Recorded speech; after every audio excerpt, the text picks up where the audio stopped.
साथियों नमस्कार। मैं doctor Anand Kumar Gupta, chest physician Balrampur अस्पताल।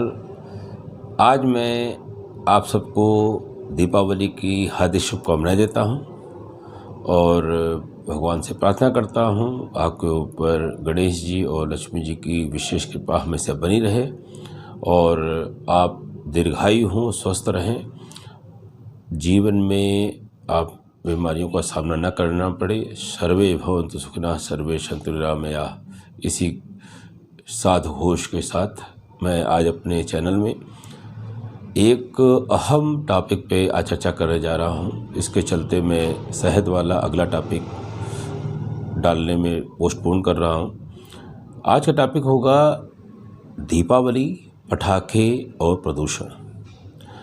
साथियों, जैसा आप जानते हैं कि दीपावली हम सब भारतीयों का एक महत्वपूर्ण त्यौहार है जो कार्तिक मास की अमावस्या को मनाया जाता है। और दीपावली का शब्द हम बचपन से पढ़ते आए हैं कि दो शब्दों का मिलन है, दीप और अवली। दीपों की जो श्रृंखला है उसको दीपावली कहते हैं।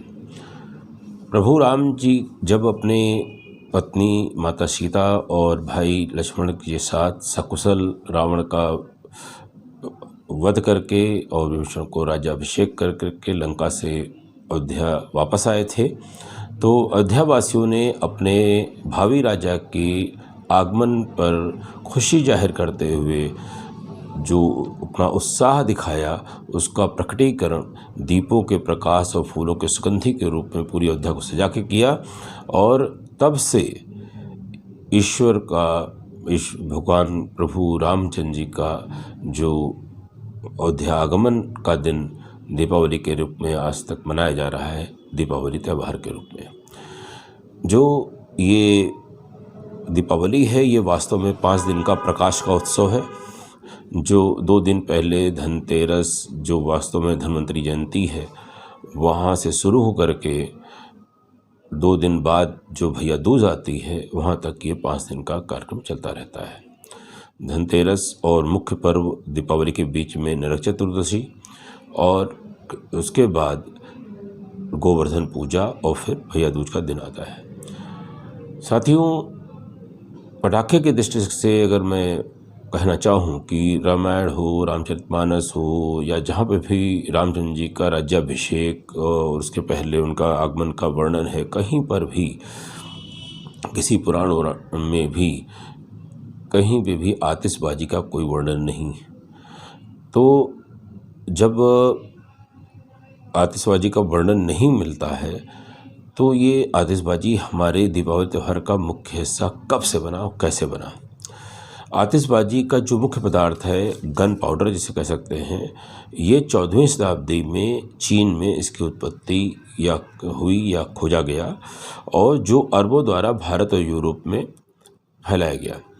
जो ये पहली आतिशबाजी की फैक्ट्री भारत में लगी, वो लगी कलकत्ता में, ये लगभग 19वीं सदी में। उसके पहले जो गन पाउडर या उससे बनी हुई आतिशबाजी आती थी, ये बाहर से आती थी, ऐसा लिटरेचर कहते हैं। और आज़ादी के बाद शिवकाशी जो तमिलनाडु में है, वो आतिशबाजी उद्योग का प्रमुख गढ़ बन गया। साथियों, जैसे क्रिसमस त्यौहार में अगर आप उसके पूरे डिटेल में जाएं तो सांता क्लॉज शुरुआत में कभी नहीं था। कालांतर पे इसकी कहानी आई और सांता क्लॉज क्रिसमस का एक अहम हिस्सा बन गया। उसी प्रकार आतिशबाजी भी जब यहाँ पर शिवकाशी में आई तो उसको जो है एक उत्साह से, उत्सव से जोड़ा गया और आगे इसको दीपावली से जुड़ करके एक अहम हिस्सा बन गया, ऐसा लिटरेचर मिलता है। बहुत से लोग कहते हैं कि साहब आकाशदीप और कहते हैं कि उल्का दान, ये भी एक मतलब जो होते हैं ये दीपावली में आतिशबाजी के प्रतीक हैं। मेरे हिसाब से नहीं है। सुधी पाठ श्रोतागण खुद से इसके बारे में जानकारी इकट्ठा करके खुद ही तय करें कि ये आतिशबाजी के प्रतिरूप रहे या नहीं। जो बढ़ता वायु प्रदूषण और मानव जाति के जो कहते हैं कि स्वास्थ्य पे बढ़ता खतरा है, इसको देखते हुए सुप्रीम कोर्ट को ये लगा कि आतिशबाजी पर रोक लगानी चाहिए और उन्होंने 2017 में पटाखों पर पूर्ण प्रतिबंध लगा दिया। अब इसके बाद जनता में प्रतिक्रिया होनी थी और उसने कहा कहते कि मेरे त्यौहार मनाने के अधिकार और मेरी परंपरा को कहते हैं कि छेड़छाड़ की बात की जा रही है सुप्रीम कोर्ट द्वारा। इसके चलते भारत सरकार ने इसके बीच में एक रास्ता निकालने की कोशिश करी। उसने अपनी संस्था जो CSIR है, council for scientific and industrial research, और उसकी जो एक विंग थी NEERI, national environmental engineering research institute को उन्होंने एक जिम्मेदारी दी कि जो पारंपरिक पटाखे हैं उनको इस रूप में बदलें कि उसमें प्रदूषणकारी तत्व न्यूनतम हो सके तो हो जाएं और उनसे निकलने वाली जो धुआं धूल है वो स्वास्थ्य के लिए न्यूनतम हानिकारक हो। और इस तरह से फायर जो इको फ्रेंडली फायर क्रैकर्स या ग्रीन फायर क्रैकर्स या हरित पटाखों का कॉन्सेप्ट आया। जो सुप्रीम कोर्ट ने हरित पटाखों के प्रति और जनता की डिमांड के बीच में, स्वास्थ्य और परंपरा के बीच में उसने रास्ता निकाला कि अगर हरित पटाखे उपयोग में आते हैं और एक निश्चित समय के अंतराल में ही यूज़ होते हैं तो इनकी अनुमति दी जा सकती है। तो दीपावली को उसने अनुमति दी कि हरित पटाखों के साथ 8 से 10 के बीच में पटाखे जलाए जा सकते हैं। छठ पर सुबह 6 से 8 के बीच में जलाए सकते हैं और क्रिसमस और आंग्ल नववर्ष पर 11:55 रात्रि से 12:30 की जो AM कहलाता है सुबह, वो उसमें आतिशबाजी का उपयोग किया सकता है। क्यों रोक लगाई गई पारंपरिक पटाखों पर? क्या हानि थी?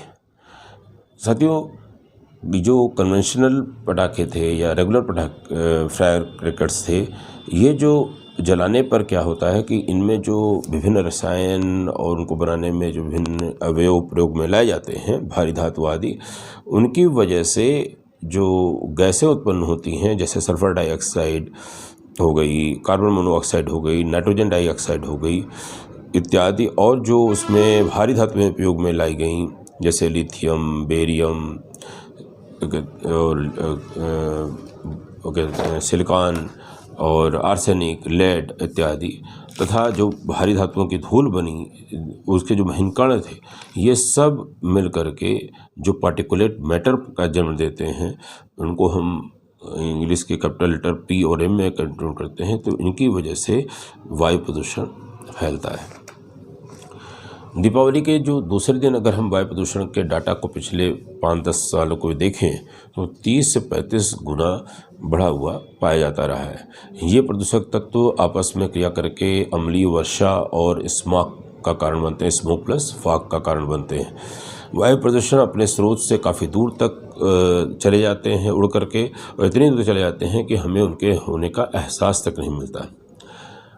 साथियों, जो ये वायु प्रदूषण है, इसको हम लोग जो एजेंसियां हैं कि कितना प्रदूषण बढ़ा घटा, इसको हम AQI एयर क्वालिटी इंडेक्स से नापते हैं। और आपने पढ़ा भी होगा अखबारों में कि AQI जो है बढ़ता जा रहा है। ये 5 मुख्य प्रदूषकों के स्तर के उस पे एनालिसिस पे होता है। तो उसमें पहला होता है धरती के निकट ओजोन का स्तर, पार्टिकुलेट मैटर का स्तर, कार्बन मोनोऑक्साइड का स्तर, सल्फर डाइऑक्साइड का स्तर और नाइट्रोजन डाइऑक्साइड का स्तर। जैसे से AQI बढ़ता है वैसे हम समझते हैं कि हमारी एयर क्वालिटी या वायु की गुणवत्ता खराब होती जा रही है। इसको 5 भागों में हम लोग समझ सकते हैं, 6 भागों में। 0 से 50 का अंक अगर होता है तो हम कहते हैं अच्छी वायु है, पर 51 से 100 है तो मॉडरेट वायु है, मतलब अभी भी अच्छी वायु है, ख़राब नहीं हुई ज़्यादा। 101 से 150 तक संवेदनशील लोगों के लिए अस्वास्थ्यकर वायु का इस उपस्थिति देखी गई है इसमें। और 151 से लेकर के 200 तक अस्वास्थ्यकर हो जाती है वायु सभी लोगों के लिए। 201 से 300 तक ये अधिक अस्वास्थ्यकर हो जाती है और 300 से ऊपर की AQI पूरी तरह से हानिकारक वायु के रूप में जानी जाती है। पार्टिकुलेट मैटर जो वायु प्रदूषण का मुख्य इंडिकेटर है, सूचकांक है, जिन महीन कणों के आकार उसके अगर हम महीन कणों के आधार पे इसको हम PM2.5 और PM10 कहते हैं, और जिन महीन कणों का आकार 2.5 से 10 तक होता है, माइक्रोन के बीच में होता है, तो उनको हम PM10 कहते हैं या PM10 to 2.5 कहते हैं। ये श्वास नली के अंदर तक प्रवेश कर जाते हैं, जिसको हम लोग ट्रैकिया कह सकते हैं। और वहीं पर जो इससे सूक्ष्मतर कण होते हैं, मतलब 2.5 से छोटे माइक्रोन के कण होते हैं, उनको हम PM2.5 कहते हैं, और ये सहस की महीन नलियों से होते हुए एल्वियोलाई वायुकोश तक पहुंच जाते हैं। जो इससे छोटे माइक्रोन होते हैं, पार्टिकल होते हैं, अल्ट्रा फाइन पार्टिकल्स, उनको कहते हैं, जो 1 माइक्रोन से भी छोटे होते हैं, और ये एल्वियोलाई के चारों ओर मौजूद जो रक्तवाहिनियाँ होती हैं, कैपिलरीज कहलाती हैं, उनके रक्त में प्रवेश कर जाते हैं, इतने सूक्ष्म होते हैं, और ये रक्त परिवहन का एक हिस्सा बन करके पूरे शरीर के सारे अंगों में फैल जाते हैं, और जो दिल, यकृत, तंत्रिका तंत्र आदि सभी अंगों के कार्य को धीमे धीमे प्रभावित करने लगते हैं।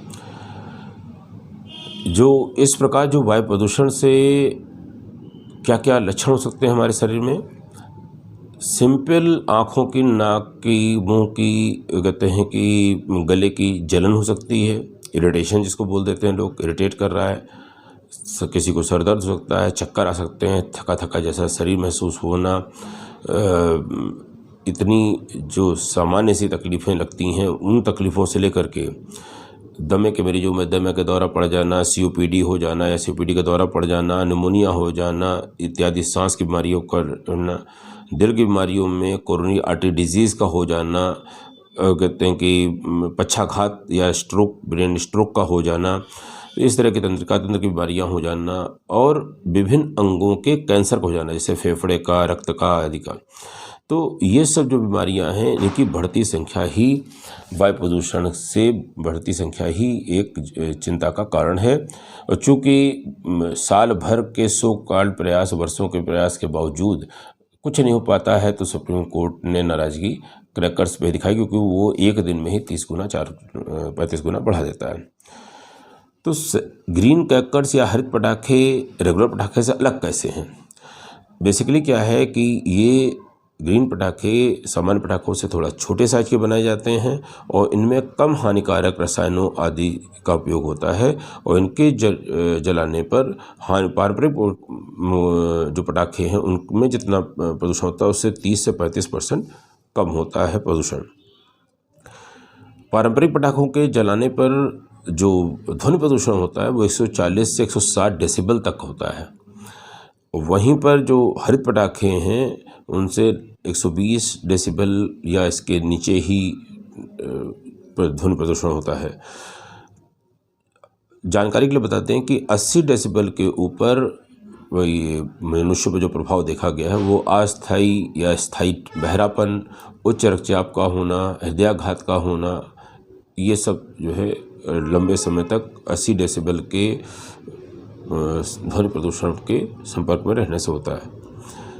वहीं पर जो हरित पटाखे हैं उनका जो पारंपरिक पटाखों से निकलने वाली जो भारी धातुएं होती हैं, लिथियम, बेरियम, लेड और आर्सेनिक, इसका उपयोग वर्जित है।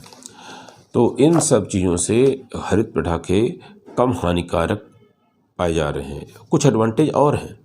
एक एडवांटेज सबसे बड़ा ये है कि इसके अंदर बनाने की प्रक्रिया में इसमें वाटर वेपर निकलती है, और वाटर वेपर जो इसके जलाने पे निकलने वाली धूल है उससे उसको एब्जॉर्ब कर लेती है और शोषित कर करके उसको उड़ने नहीं देती। इससे जो है धूल दूर तक नहीं जाती। तीसरा क्या होता है कि जो हरित पटाखे हैं इनके 3 टाइप आपकी जानकारी के लिए मैं बता दूं। एक होता है SWAS श्वास, सेफ वाटर रिलीज टाइप का हरित पटाखा। दूसरा होता है STAR सेफ थर्माइट क्रैकर होते हैं। और जो तीसरा टाइप होता है SAFAL सफल सेफ जो ये मिनिमल एल्युमिनियम क्रैकर होता है। ये जो 3 तरह के ये हैं, इनको पहचानने के लिए कि हरित पटाखों को कैसे हम पहचानेंगे? दूर से देखने में तो नहीं पता लगेंगे कि ये है पटाखा है या कैसे पटाखा है।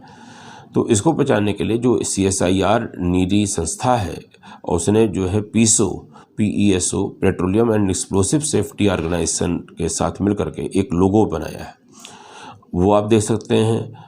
और साथ में जो है इस पर एक QR कोडिंग होती है, क्विक रिस्पांस कोडिंग सिस्टम होता है, जिसको आप नीरी के मोबाइल एप्लीकेशन से चेक कर सकते हैं कि ये हरित पटाखा है या नहीं। साथियों, ये बात तो अच्छी है कि पटाखे पे रोक लगा करके हम प्रदूषण को थोड़ा बहुत तो कंट्रोल करते ही हैं, और ऐसा भी नहीं है कि हरित पटाखों से कोई प्रदूषण हो ही नहीं रहा है। सबसे बड़ा प्रश्न, महाप्रश्न ये है, क्या हम वायु प्रदूषण को लगातार रोकने के लिए कोई लंबा प्रयास, दीर्घकालीन नीति बनाएंगे? एक दिन के परहेज से तो हम वायु प्रदूषण पर विजय प्राप्त नहीं कर सकते, और हमें वायु प्रदूषण के समस्त जो कारण हैं उनको लगातार हर दिन चौकन्ना होकर के, निगरानी रख करके दूर या न्यूनतम करना होगा। इसमें सरकार के साथ साथ जनता की जागरूक भागीदारी अत्यावश्यक है। केवल सरकार अकेली वायु प्रदूषण पर रोक लगाने में सफल कभी नहीं हो सकती है। साथ ही प्रदूषण के जो दूसरे तत्व हैं, जैसे जल प्रदूषण हो गया, भूमि प्रदूषण हो गया, ध्वनि प्रदूषण हो गया, ऐसे कई तरह के प्रदूषण हैं। इन सभी प्रदूषणों पर एक साथ दीर्घकालिक नीति हमको बना करके सबको एक साथ साधना होगा, तभी हम स्वस्थ रह सकेंगे। दीपावली की शुभकामनाओं के साथ, इस जानकारी के साथ मैं अपने को विदा लेता हूँ। फिर मिलेंगे सेहत की अगली कड़ी के साथ। धन्यवाद।